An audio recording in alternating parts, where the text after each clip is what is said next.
Simplifica tu vida. Vivir fuera de la red consiste, en gran medida, en simplificar tu vida y desprenderse de lo que no es importante. Claro, solo tú puedes decidir qué es importante para ti. Para mí, lo que carece de importancia son aquellas posesiones, hábitos y energías que no estás empleando de inmediato para tu bienestar y el de tus seres queridos. Definamos algunas cosas más. Las posesiones pueden ser objetos materiales o inmateriales. Los materiales son los objetos físicos que posees y que tienes almacenados en algún lugar, ocupando espacio en tu lugar y tu mente. Los objetos inmateriales pueden adoptar una forma digital, como documentos o fotografías, y estar almacenados en un disco duro, por ejemplo. Estos ocupan menos lugar físico, pero ocupan gran parte de tu conciencia.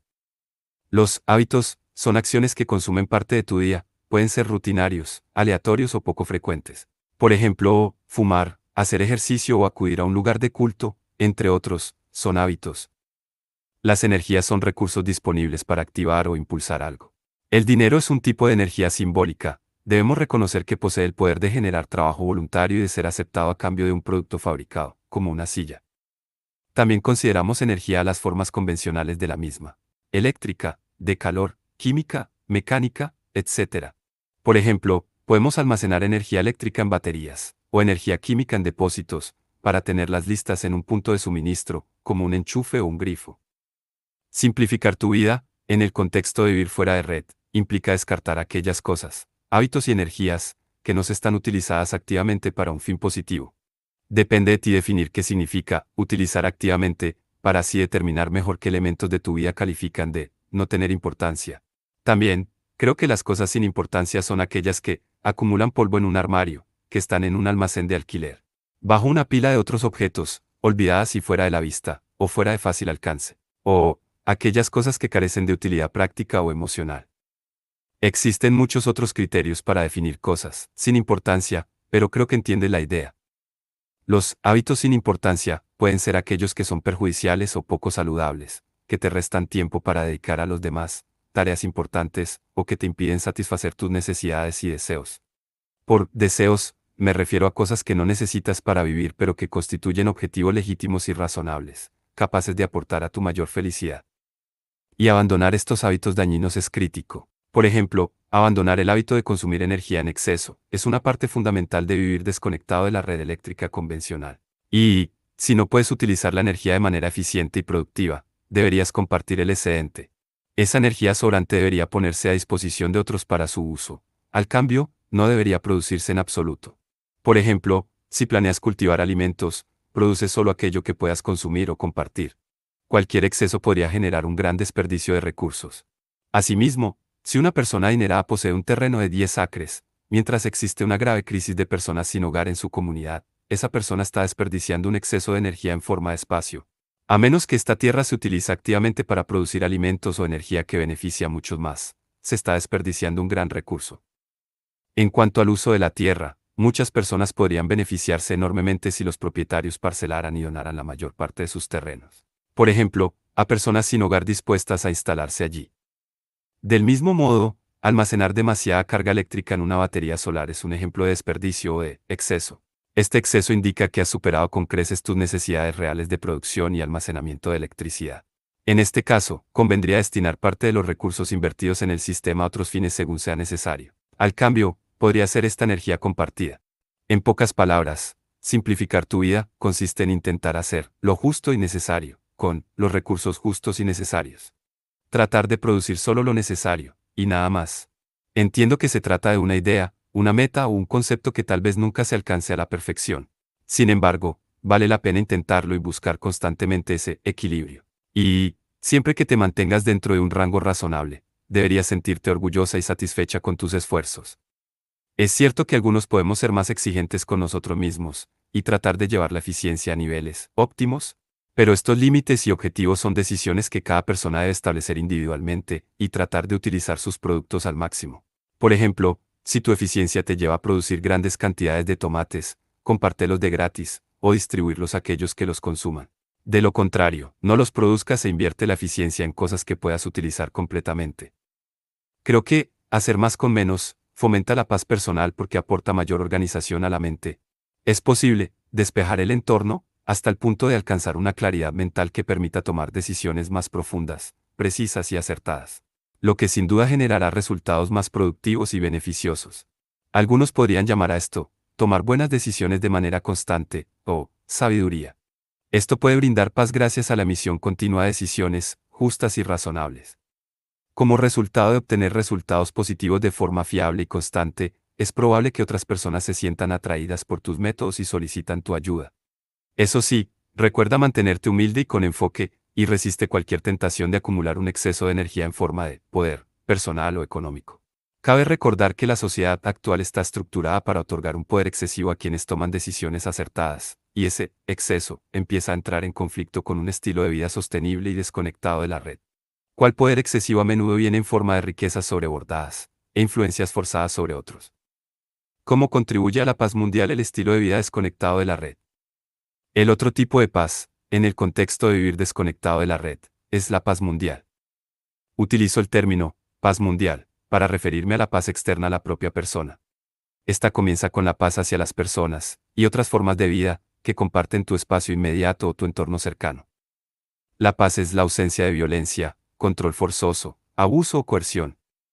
La paz implica respetar la vida, la salud y la autodeterminación tanto de quienes te rodean como de aquellos que viven lejos de ti. La lógica es sencilla, trata a los demás como te gustaría que te traten a ti. Por tanto, la paz mundial es la extensión de este concepto a todas las demás personas y animales. El derecho a existir, a vivir y a llevar una vida sana, digna y autónoma debe aplicarse a ti y a los demás por igual. Si esto se respetara en todos los casos, creo que no existirían las guerras o los conflictos. Estoy convencido que un estilo de vida eficiente, justo y desconectado de la red nos impulsa a vivir en paz, aunque solo sea para que nosotros mismos podamos vivir en paz y mantener nuestra autonomía. Quizás se pregunte, ¿cuál es la fuente última de la paz? ¿Quién o qué la genera? ¿Y quién o qué la garantiza? Considero que las enseñanzas históricas, científicas, religiosas y morales nos muestran la importancia de vivir en una comunidad ordenada y pacífica. Asimismo, el instinto de autopreservación debería ser el principal motor para mantener una convivencia pacífica con los demás. Por tanto, creo que, nosotros, debemos ser la fuente y los garantes de la paz. Podemos también imponer esta fuente más allá. Pero, si exigimos la paz, y nos comprometemos a mantenerla, independientemente de cualquier situación, esta se convertirá en la norma en la mayoría de los casos. Comprendo que la naturaleza está llena de conflictos y de lo que parece ser un caos. Sin embargo, aunque otros animales suelen matar y entrar en conflicto por necesidad, creo que, históricamente, la violencia y los conflictos humanos nunca han surgido de una necesidad real. A lo largo de la historia, hemos utilizado la agresión como el mecanismo definitivo para imponer nuestra voluntad. Considero que la arrogancia, ignorancia, codicia, el afán territorial, el racismo y otros factores similares, describen mejor las causas de nuestros conflictos pasados y presentes. Creo que el nacionalismo, las creencias religiosas erróneas y, sobre todo, el racismo han alimentado nuestros conflictos más recientes y letales. Por ejemplo, la Segunda Guerra Mundial se libró en gran medida por cuestiones de territorio, recursos y combustibles fósiles. No obstante, considero que el nacionalismo, el racismo y el idealismo fueron los verdaderos motores del conflicto. Alemania, Italia y Japón, por citar un caso, buscaban expandirse hacia territorios y recursos controlados por otras potencias también expansionistas. Esto desencadenó una respuesta violenta por parte de dichas potencias, las cuales llevan practicando el colonialismo por mucho tiempo antes. Creo que la masacre que se vive actualmente en Gaza ha sido alimentada por el racismo y el idealismo. Otros conflictos violentos del pasado, en Indochina, Oriente Medio y África, así como gran parte de las crisis políticas en América Central y del Sur, han tenido su origen principalmente en la disputa por recursos de combustibles fósiles o en diferencias ideológicas. Si bien el racismo y las discrepancias políticas y religiosas son problemas que debemos abordar más allá del contexto de un estilo de vida autosuficiente. De nuevo, creo que vivir de esta manera le permite contribuir a acabar con la aparente necesidad de guerras motivadas por la obtención de recursos, el idealismo y otros. Oponerse a los conflictos por los recursos de combustibles fósiles. El estilo de vida autosuficiente y desconectado de la red que aquí defiendo requiere, en gran medida, 1. Pasar primero a un uso extremadamente reducido de energía y recursos. Y luego, 2. Transitar hacia el uso de fuentes de energía alternativas y renovables. Estos dos pasos fundamentales reducen significativamente la demanda de energía y recursos derivados de combustibles fósiles. Sí, Comprendo que incluso las tecnologías de energía alternativa más avanzadas requieren, actualmente, el uso de ciertos combustibles fósiles, para su fabricación y transporte. No obstante, incluso teniendo esto en cuenta, si esta estrategia tuviera éxito, la demanda de combustibles fósiles representaría solo una fracción de la actual. Un número creciente de estudios ha demostrado que la fabricación y el uso generalizados de tecnologías de energía alternativa reducirían drásticamente, de hecho, la demanda de combustibles fósiles. Al aceptar esto y reducir la demanda mundial de combustibles fósiles, los conflictos por las fuentes y la extracción de dichos combustibles también disminuirían significativamente, en teoría. Digo, en teoría, porque este argumento aún no se ha puesto a prueba por completo. Creo que nos encontramos en plena transición rápida hacia las energías alternativas, y queda por ver si las guerras por el petróleo se transformarán en guerras por el litio, el cobalto o el manganeso. Estoy plenamente convencido de que reinaría una mayor paz bajo un paradigma de energía renovable. Sin embargo, dado que la ignorancia y otros comportamientos detestables podrían aumentar debido a diversos factores, tal como parecen indicar muchas tendencias, es imposible predecir con certeza cómo será ese futuro. Y, a juzgar por los acontecimientos recientes en todo el mundo, poco podemos pronosticar sobre la naturaleza futura de los conflictos. Asimismo, queda mucho por desear en cuanto al comportamiento humano futuro respecto a los minerales y a las cada vez más escasas reservas de combustibles fósiles. Ojalá veamos pronto una disminución en la cantidad y gravedad de nuestros conflictos actuales. Y ojalá nuestro enfoque hacia los recursos de energía verde sea más maduros que la mentalidad de tomarlos por cualquier medio necesario, que caracterizó nuestro pasado. Es más, parece que ya estamos empezando a sentir tensiones y roces. Un ejemplo evidente son las recientes tensiones entre China, Estados Unidos y Taiwán en torno a la industria de chips de alta tecnología. Además, es patente cómo las grandes potencias mundiales se apresuran a intervenir en diversas zonas, para asegurarse rápidamente los recursos necesarios para las tecnologías de energía alternativa.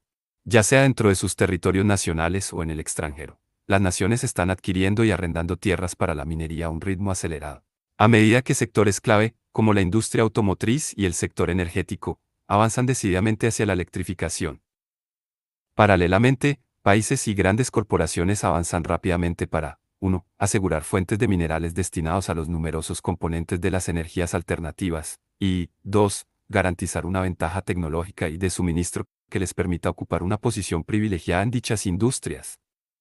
Por ejemplo, los paneles solares requieren aluminio, plata, sílice, arsénico, galio, germanio, cobalto e indio, entre otros. Las turbinas eólicas necesitan aluminio y tierras raras para fabricar imanes potentes. Asimismo, las baterías emplean cobalto, grafito, litio y manganeso. La demanda de estos y otros minerales y metales ha aumentado, y seguirá haciéndolo, a medida que avanzamos en la implementación de estas tecnologías punteras de energía alternativa en diversos sectores. También, tecnologías de inteligencia artificial están requiriendo grandes recursos eléctricos, de agua y minerales. Desde mi humilde perspectiva individual, considero que estamos adoptando estas energías alternativas con tanta rapidez, porque tal vez intentamos sustituir nuestra actual demanda energética por fuentes y tecnologías de energía verde. Como ya he señalado, creo que este enfoque es erróneo. Si no simplificamos y reducimos nuestro consumo de energía, corremos el riesgo de cambiar los conflictos derivados de los combustibles fósiles por otros centrados en los recursos verdes. Es preciso reducir la demanda para lograr que el sistema en su conjunto sea sostenible. Por supuesto, nuestra determinación de mantener la paz, tanto en nuestro entorno inmediato como a escala mundial, no debería basarse en la cantidad de recursos que creemos necesitar.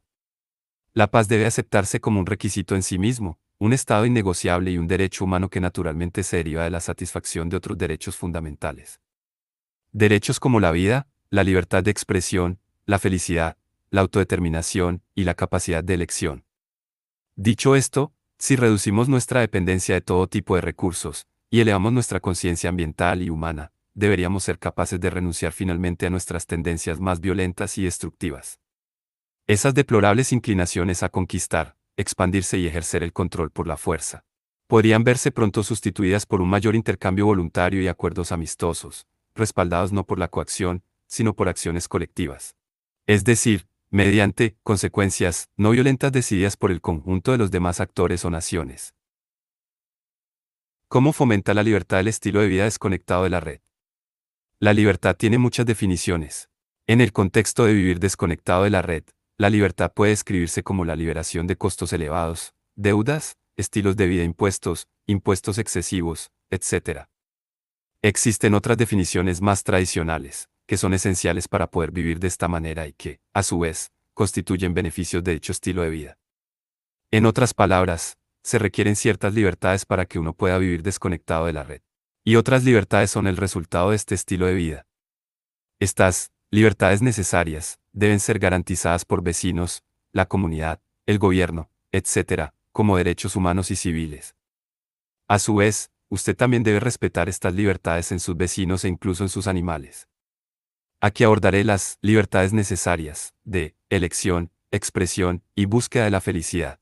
Luego, profundizaré en sus beneficios al vivir desconectado de la red, como la libertad financiera, de tiempo, de movilidad y libertad frente al empleo convencional. Libertad de elección. Usted debe poseer, mantener y exigir la libertad de elegir, si es libre y vive en una sociedad verdaderamente libre. Elegir cómo realizar acciones básicas como vestirse, comportarse, manera de hablar, preferencias sociales, etc. Nadie debería imponer cómo comportarse, siempre y cuando no perjudique a los demás. Además, no se le debe obligar a tomar decisiones, lo cual suena lógico, pero este es un derecho rutinariamente violado. Por ejemplo, un pueblo realmente libre debería tener la posibilidad de no elegir entre ciertas opciones. Si se le exigen tomar una decisión, no es verdaderamente libre. Por ejemplo, elegir identificarse de cierta manera, religiosa o no, católica o protestante, demócrata o republicana, en contra o a favor. Y, si acepta libremente tomar una decisión, se le deben ofrecer dos o más opciones viables y distintas. A menudo, en nuestra sociedad, se nos coacciona hacia falsas elecciones, o a elegir entre una opción seleccionada a conveniencia y otra que seguramente le arruinará, colocándole en una situación desventajosa en múltiples aspectos. Por ejemplo, la elección entre recibir una serie de vacunas y no poder asistir a la escuela pública. No soy una persona antivacunas, pero una elección real debería ofrecer opciones viables. Volviendo al tema de tu libertad de elección, el hecho de que estés obligado a tomar decisiones sugiere una dinámica de controlador y controlado. Eso va en contra de la libertad de elección. De hecho, en un entorno de total libertad, tú mismo seleccionas las opciones entre las cuales elegir. Sin embargo, este claramente no es el mundo en el que vivimos la mayoría de nosotros. Por ejemplo, al buscar vivienda, la mayoría de los adultos que trabajan no tienen más remedio que pagar por ella. O pagan, o se quedan sin hogar. Otras alternativas simplemente no son viables, como los refugios temporales o acampar indefinidamente. Digo que no son opciones viables porque a poca gente le atrae la perspectiva de quedarse sin hogar y sufrir las graves consecuencias que ello conlleva para la vida. En cuanto a la política, a menudo no eres tú quien elige a los candidatos que se postulan a cargos públicos, ¿verdad? Aquí en Estados Unidos, a menudo parece que los candidatos políticos son presentados por los ricos y poderosos para que nosotros votemos por ellos. Otras situaciones que no constituyen una elección real en nuestras vidas conectadas a la red incluyen la elección de alimentos, el trabajar, elegir dónde vivir y decidir a qué dedicarse profesionalmente. Estas y otras cuestiones se nos presentan a menudo como elecciones con opciones muy limitadas, o incluso con una única alternativa. Por ejemplo, si estudiar medicina resulta extraordinariamente caro en tu estado o país, cursar la carrera no es una opción real para el 99% de los estudiantes que cuentan con pocos o nulos ingresos. En la práctica, esto no supone una elección real para las personas pobres, dado que es sumamente improbable, y así se espera, que suceda. Aún así, muchos gritan que la oportunidad y la elección están al alcance de todos. Pero en la mayoría de casos, creo que esto es una ilusión. Vivir fuera de la red te ancla a esta realidad, y sus principios te animan a luchar por tu libertad de elección y a combatir la imposición de falsas opciones. Por ejemplo, en la mayoría de los casos tienes la posibilidad de desconectarte de la red, pero la alternativa puede resultar tan nefasta e indeseable que la mayoría de nosotros ni siquiera la contempla. Pensemos en el caso de vivir en un apartamento alquilado con la familia, donde la desconexión de la red podría estar prohibida por contrato o incluso por ordenanzas locales, o, en algunas localidades, restringida si se tienen hijos. En tal situación, no se te ofrece una opción viable. Aunque algunas personas valientes y decididas pueden optar por desconectarse y ganar tras librar una ardua batalla legal, la mayoría no asumirá tal riesgo debido a cómo está estructurado el sistema. Esta es otra razón importante para escribir este libro. Ayudarle a desarrollar métodos que hagan tal desconexión una opción viable. Por ejemplo, recomiendo que, antes de planificar la desconexión de la red, se asegure de que el sistema no se opondrá ferozmente a su decisión en cada etapa del proceso.